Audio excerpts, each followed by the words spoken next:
Lab 33 asks us where the session ID is found in the network packets sent by the Mutillidae application.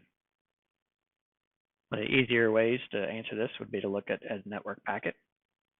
We'll open up a terminal and we'll go ahead and get a network capture going. Then we'll cause some traffic to get sent and take a look at it.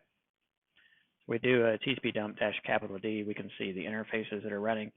Mutillidae is running on localhost in this particular demo environment, so that's the interface we're going to select in our case. So we use interface, and we're going to use the name of the interface as LO. And then we want to capture the packets.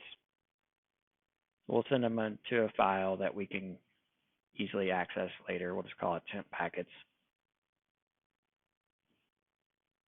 And now we're ready to capture some packets. So we get the listener going in the background. We just need to cause some traffic over here. It doesn't matter. We'll just visit the home page. That's good enough. And then we'll stop the listener, open up the file with Wireshark so we can visually look at it. And it was temp packets. We need to find the HTTP request.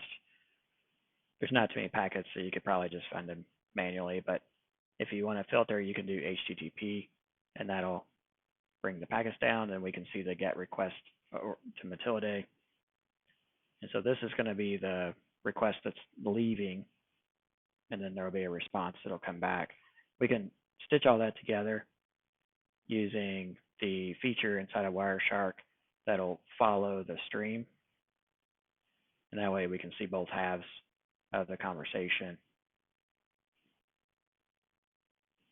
So when it goes out to Mutillidae to get the page, the server is going to respond back with the page itself, and this is where we need to find the session ID.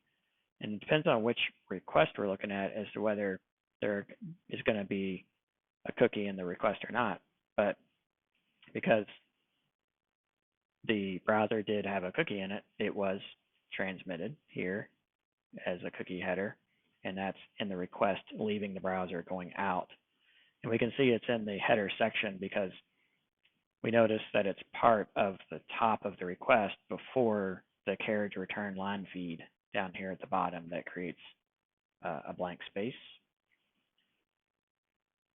We go back over to the website and go to the page.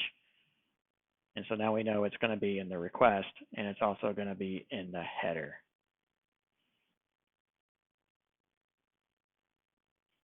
And that is the correct answer.